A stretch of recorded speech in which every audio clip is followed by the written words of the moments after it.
welcome to the Home and Finance Show. We are your hosts. I'm Diana Rice Wilkerson with Fairway Independent Mortgage, and joining me. Good morning, I'm Janice Bradley with JB Real Estate Consultants. Home and Finance is all about buying, building, selling, financing, refinancing, renovating a home, and everything in between, as well as credit, which is such a critical part of the home buying process. So today, Janice and I will be sharing critical information that is going to be beneficial to you about real estate and what's going on in the real estate market. The title of this show is Did You Know? And we have Janice Bradley leading the charge.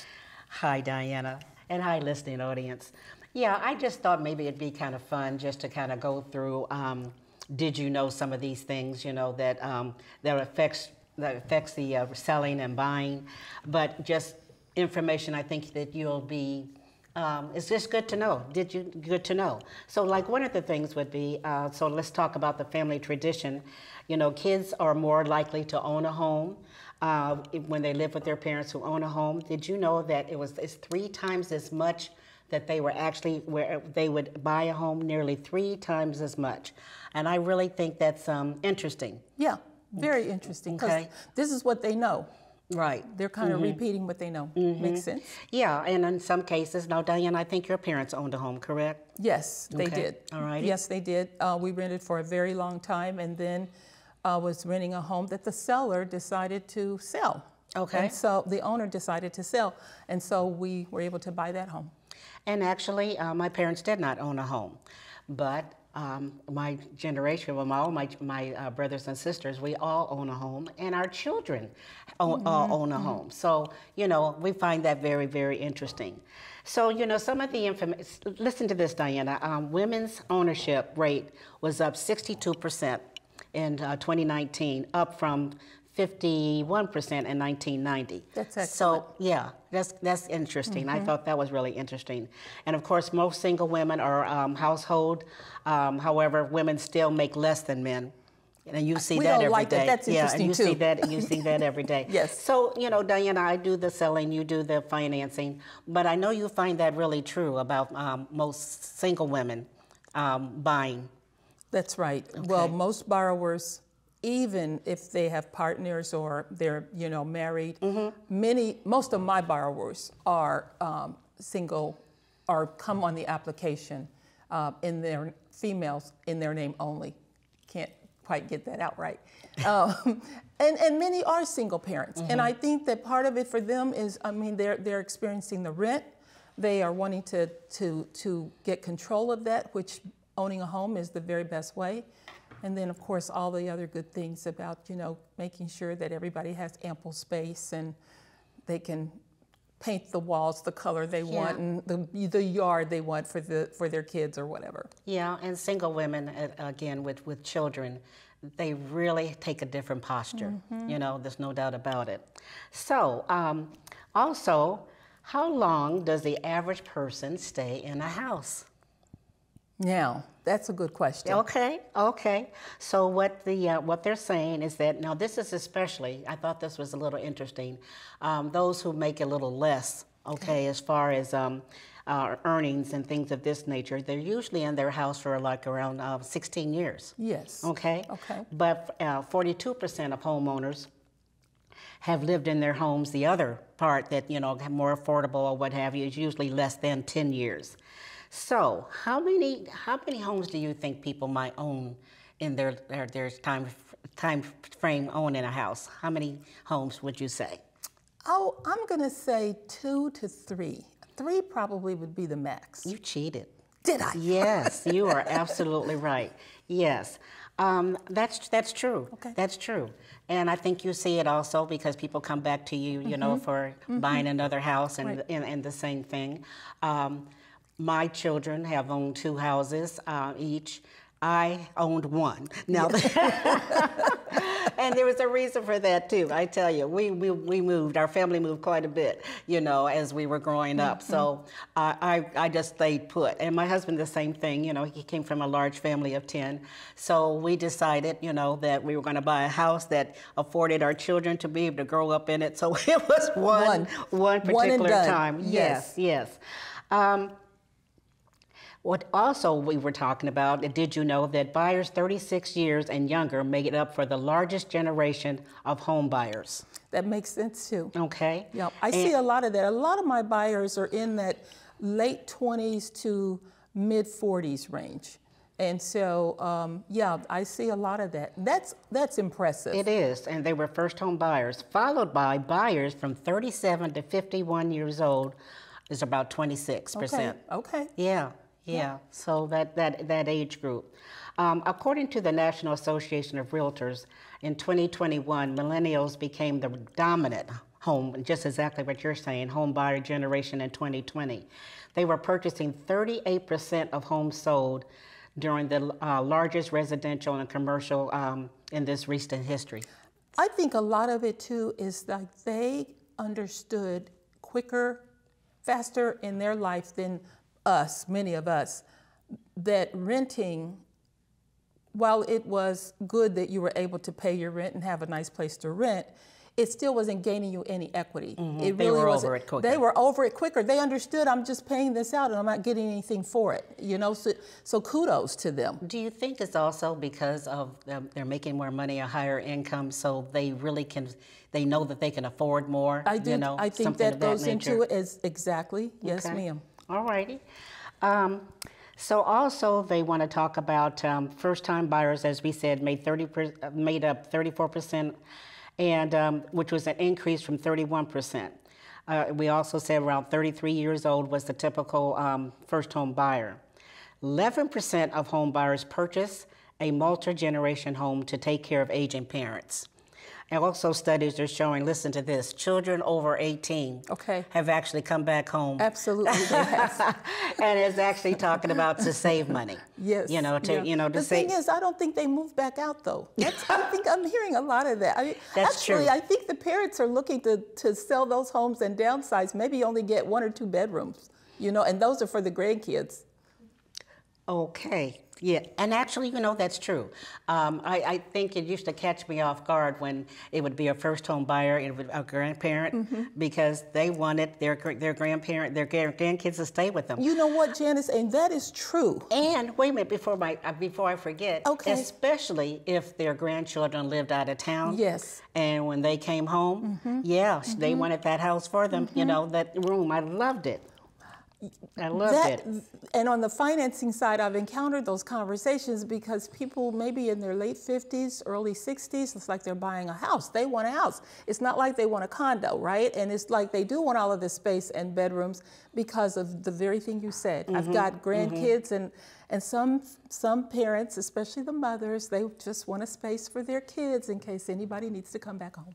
And you're right. Either they don't move out. Well, things are a lot different too. They are a lot You know, different. if they're not getting the type of jobs, you know, that we Right. did, you know, at your Lily's or at the telephone company or the factories, things of this nature. So now they're also talking about the increase, but I still think that's kind of low. About 14% of homeowners were veterans. Okay. So are you seeing more veterans though in the business? Not really. Really? I don't track the percentages, but what you're Right. just describing to me sounds right and makes sense. I don't know if it's because what I have seen, I've actually seen some veterans who have used a FHA or conventional loan. I think sometimes we have veterans who don't realize they can use the VA loan more than once. I also feel like sometimes, depending on the lender that they're talking to, they may talk them out of a VA loan, right? I think it's a very, very much an underutilized benefit. Very much an And that's really too bad. That's too bad because it's normally coming from a space of not having accurate information. It's just like if you're a veteran and let's say you lost a home to foreclosure or to foreclosure, you can still buy another home and finance it using the VA loan program. So it's because that there's just there's not enough information out there, I think, is why we're seeing that. I agree. Yep. You know, and I really hate that. I mean, seriously, I do. because again, it's a wonderful tool. It is. You know, and they Yes. deserve it. The veterans deserve it, absolutely. That's why it's designed the way it is to make buying a home easier. And so I'm just going to say, for any veterans, or if you as viewers know members in your family who are veterans and they're in the home buying, in that home buying space, be sure to encourage them to reach out and find out more about that program. So share a little bit about the National Guard. I always get confused how that works. So they're considered veterans, but it has to be they have to have a certain number of points. Points? Oh, yes. points, okay. I think it's points. It's not years in it or anything like that, it's points. Years and points. Okay. It's a combination. So and I don't do a lot of National Guard veterans. I think what's important is for anyone who's been in the National Guard to know that this may be a benefit that they're entitled to and to look into it. Also, there is a surviving spouse, is that right? The VA surviving spouse benefit. And this is for a surviving spouse of a deceased veteran who passed as a result of their injuries. This was a disabled veteran who passed because of their injuries that they incurred while in the military. So if you're married to someone who is a disabled veteran and that person passes, and ultimately the reason they passed was because of injuries that they sustained while they were in the military, you could be eligible for a VA loan as a, I think you could be eligible for a VA loan. That's fantastic, and I bet you there's a lot of people that don't realize that. Lots of people out there that don't realize that, exactly. Wow. Okay, so I thought this was kind of interesting. They said most recent buyers who purchased new homes were looking to avoid renovations. In other words, I totally now get remember it. this group, the age group. Okay. Yeah. You know, so the buyers who purchased existing homes were getting a better overall value. This is how they felt. Okay. And buyers typically purchase their homes for overpriced 100% to 29. 100% means at the list price. Okay. To 29% over list Okay, price. okay. You know, so that's what kind of market that we're dealing with. You know, that's hot, that's sizzling. hot. Yes. So what would you say, Diana, that you would think like a typical home that the people are kind of buying? You know, what would you say kind of like the average? Price? No, just the type of home. Oh, average. Single family? Mm-hmm. Yeah, single family homes. Okay. We can versus condos. No, I was just going to say maybe like how many bedrooms or something of that nature. But I didn't give you enough information to go further. Well, I think it's the 3-bedroom, but probably people want more. Yeah, the 3+. Yeah, you're right. 3+. You know, and have to have those 2 bathrooms at least. Yep. And we go beyond now. You know, they say 2 baths, but a lot of times it is 2.5 for whatever reason it may be. But I love to hear the women talking about the fact that hey, I have to have my own. I know that. You know, especially if there's children involved or what have you. We want to keep peace in the house. I showed a home yesterday. And it was kind of a different floor plan, but she really liked the house. And there was a second bath area, but the master did not have the bath off the master, okay?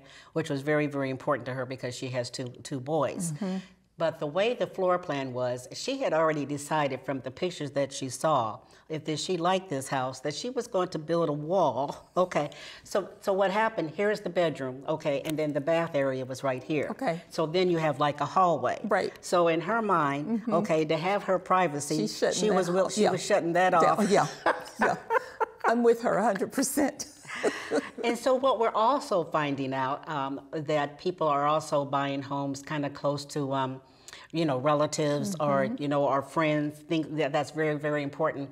And not as much as they used to as far as location of jobs. Okay. But of course that would be... more close to family and friends. Got you. So why do you think that the job situation wouldn't really be as important? You know, I kind of like the idea of living closer to friends and family. I think that would be a priority because that's community, you know, and that's me, what I would think. Okay. And the other thing with jobs come and go. Not to say that someone's, you know, thinking necessarily along those lines, but I just think the feeling of community probably is a more stronger draw than the job. Yeah, and depending on the age group, you know, being near, you know, relatives for different situations. For instance, with me, you know, my move, I was always pretty close to my children, but now I'm just really, really close. My daughter said I couldn't be more than 7 minutes from her, but it's very important. You know, we're finding that the older generation, if they've bought another home, they have to be very close, and it's helpful. It's very helpful. I think one of our clients that's going to actually come on the air, that was very important to her, but the children dictate, you know, this is how that's going to work. There was something else I was going to say. But Diana, the point also about necessarily being close to your job is we're working from home. Oh, that's a good point. That is the point. Yeah, that is the point. You would not have got a gift card. I would not. You would have not have got a gift card. No, but you are so right. Now it's a new day. As you say, it's a new day. How we do life is just different. Yeah. You know, of course, you know, COVID has just created some negative things, but a lot of changes. There's no doubt about that. It just tickles me when I walk through the house with my client and, you know, their eyes are looking, where is my office going to be? Because, again, those that are moving, that have been renting in apartments, you and I both know there's really no room. And so they're usually, their office is their kitchen table or the dining room table, something of that nature. So that created a lot of more buyers into the economy or into whatever, you know, we just need to simply make a because change. they had to make a change. And also those who, and you know, a lot of these people aren't going back to work. They are strictly working from home. Right. Yeah. I was with this client yesterday and I remembered that she worked from home. She forgot.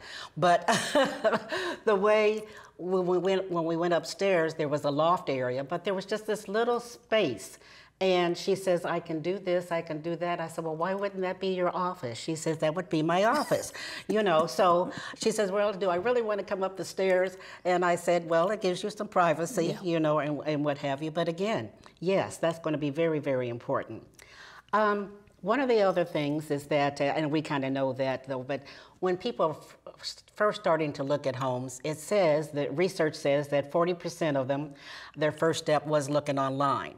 You know, now that was the first step, but after that, then they actually knew that they had to reach the other part, called a real estate agent. Quick. But you know, once they got into it, you know, it's like 95% online. You know, as far as they're looking for a home. I know when I'm working with my clients, I try to share with them some of the websites to look at that would be more helpful. You know. And actually, I have a system with the Board of Realtors, as most realtors do, where we put in, you know, the type of house that we're looking for our particular clients. And it's supposed to be on an auto email. But for some strange reason, my clients are still finding it quicker. I don't know how they have a job. It just tickles me. But before I'm emailing them a particular home, they have emailed me. And I'm just saying, when do they work? Right. You know, when do they work? But that's okay. But they do. They're online tools. So, you know, Diana, you know, just like I thought this Did You Know, you know, just might make it a little bit interesting. Absolutely. About what they're buying, what we're buying, you know, what we're seeing. Also, what I wanted to talk about too is that, you know, a lot of people, they're really using real estate agents. The percentages are going higher and higher and higher. And, you know, not as many are going directly to a builder as they used to, you know, so that's good. That's a good thing. Speaking about building, though. Okay, let's talk about building. Yes. Have you noticed any different in the designs of homes that are being built today? Are there any additional accommodations or alterations in floor plans to include office space? Because this is expected, like almost like a kitchen and a bathroom and an office. It's almost like got to be a part of the plan. You're absolutely right, and it could be a smaller den, you know. There's a couple of floor plans that I've seen, and this has kind of like been in where you've got the space for it, so it's actually been in the higher price ranges. just throws you off completely because it's so cute, you know. So it's just like an area that might be off of the utility room or maybe off of the garage, but it's this little nook that they have put together, you know, and it just gives you just enough room for what you need. And it's almost in every home, you know, especially like I said, in the higher price houses, you know. So anyway, like I said, I just kind of wanted to share that. But one of the great things too is that, which is good for us, for the real estate profession, is the fact that, you know, the highest percentage that they're still working with realtors, you know. I think it's important. I feel on the lending side, when we're dealing with borrowers who are working with real estate agents, it's a lot more, the process and the experience, I think, is better for the buyer because they've got not only the lender, we're going to come at it from our perspective, and then if they're working with a realtor still, then the realtor can come at it from their perspective and kind of help the buyer understand what's really going on. Whereas in situations where maybe it's a FSBO, for sale by owner, and there's no realtor, for an example like that, I just know those are tougher transactions when it comes to the buyer needing to understand things and how to negotiate things and what about the inspection. But if you don't have a realtor involved, then you're kind of on your own trying to handle all of that. That's quite a bit. Right. Yeah, it says the statistics are showing that I think it says 73% of buyers really, when they interview, they really ended up interviewing one real estate agent. And about 90% of them will go back to that particular agent. Good. So we got to make sure that we're doing a good job for, you know, for especially in this particular economy and the seller's market. And so when people are looking, again, for an agent, when you are interviewing them, though, I always say, though, you have to make sure that they are very experienced in this particular market. The last 3 years have been, I don't even have words for it. Truly, truly, truly, you've had to... A game changer. A game changer. Thank you for those words. I never would have come up with it. You know, but and how you're writing your purchase agreement, you know, how you're making your buyer look good on paper, because you can't send any what we call Dear John letters, you know, so because, again, it can make it look like their favoritism for the seller.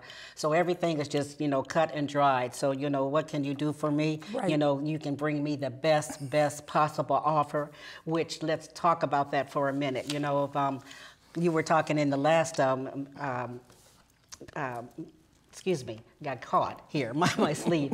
We were talking about sabotaging the loans, how that can happen. Well, we as buyers, you can also sabotage your not being able to get this the homes, you know, so you've just really got to come from a different attitude, understand from the very, very beginning, you know, what's going to be expected of you. Now, so what does that mean? Number one, you already understand that this is a seller's market. Again, more buyers than there are sellers as far as inventory. It also means being available. Being available when the homes come on the market. You know, you've caught a cold, that particular, yes, on your lunch hour or what have you, but we need to see this particular home. You know, sometimes hey, I'm sharing with you, sometimes there have been different situations where because of the pictures or because of the location and you're really afraid that you might lose the home, you know, we're actually making offers on the home that you have not seen, but don't get me wrong, we're seeing them maybe later on that day. Got it. You know, we're seeing them later on that day. Don't believe the hype when you see in the listings where the agent is saying, so today is Wednesday. So we're taking offers up till Saturday, you know, at noon. Don't believe the hype. Yeah, don't believe you have that much time. Don't believe you have that, which leads us to don't wait, okay? And why is that, Janice?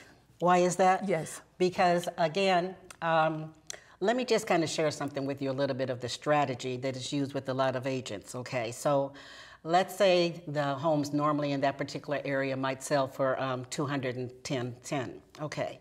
But they've listed at 180, okay, 175, 180, and we're thinking, and the client is all excited, you know, oh my gosh, you know, look at this price, this is my price range. No, you're going to end up being at, you know, the 210 or what have you. So I'm not sure if I answered your question there, but the point of it is still the competition.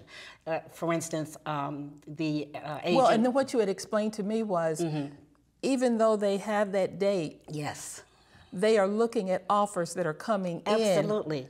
And at any point in time, they can accept one. They're not obligated to hold off until Saturday. Absolutely Right. not. Absolutely not. And you think about it though. You've got a lot of people coming through your house. That's right. You know, so again, if you're looking at an offer and this really looks good to you and meets all the needs that you possibly have, needs. Let's talk about that. Some of the needs could be where the seller needs to find another home. So they might say, okay, we need to find suitable housing like within 2 to 3 weeks or maybe even a month, okay? Let's say that they're building a new home, so new construction can really be delayed. So those kind of terms, if you know that up front, you know, you can write some favorable terms. I've been in situations where I've written, 30 days possession. Right. But no rent. Okay, sellers like that, you know, because you're showing some flexibility and you're showing them that you care. Right. Well, that you have to care, you know. So I don't really want to care, but I have to care. Right. But just don't wait to write an offer, you know. And we've got to always remember to write our best offer. What is your best offer? And your best offer also has to come from your team, you know, your real estate agent, and also, of course, your lender that shows you the money, okay? So you have to already know, can you go $15,000 more, you know? So Diana, I still use calculators. So what's $15,000 more in a payment? Probably $60. Thank you for that. Yeah, probably Thank you for that. $60. People, I would lose $60. I don't know where $60 a Right, month comes right, from. Well, right. I do. But, you know, again, we have to think of it that way. Right. And that's how come, you know, you saying, oh my, you know, the interest rate is up a little bit more and so on, going that high up, because people are not thinking about the thousands that, you know, it's amortized, you know, Over 30 years. Right. So we want that kind of thinking, you know, again, thank you for that. That helps you. $60 to go up $15,000 on a house. So again, we want you to make your best offer. Don't even hesitate to know that you've done everything that you possibly can, even if it sounds just kind of, what? No closing costs? No closing costs. Now, if you're in a situation, I would say that you had to, there might be a couple of things you need to do. And instead of offering $15,000 more, $15,000, you might have to offer 20. But anyway, we just wanted to kind of have some fun about do you know or did you know, just to kind of let you know what's kind of happening in the market of today. So really do appreciate your listening to us today. We've had a lot of fun with your listening audience. If there's any questions that you might have, I think that at the bottom of the show that they share with you how to get in touch with us. Diana, you got any closing thoughts? I thought that was excellent information, and that Did You Know is amazing. What it did say is people are out there buying houses. It did say that, didn't it? People are not sitting on the sidelines, they're jumping in, and as you said, just make sure that when you jump in, that you jump in with the right team. You can always work with Janice and myself, or you can work with us individually. It's up to you, but work with a professional. Thank you for joining us today. Have a great day.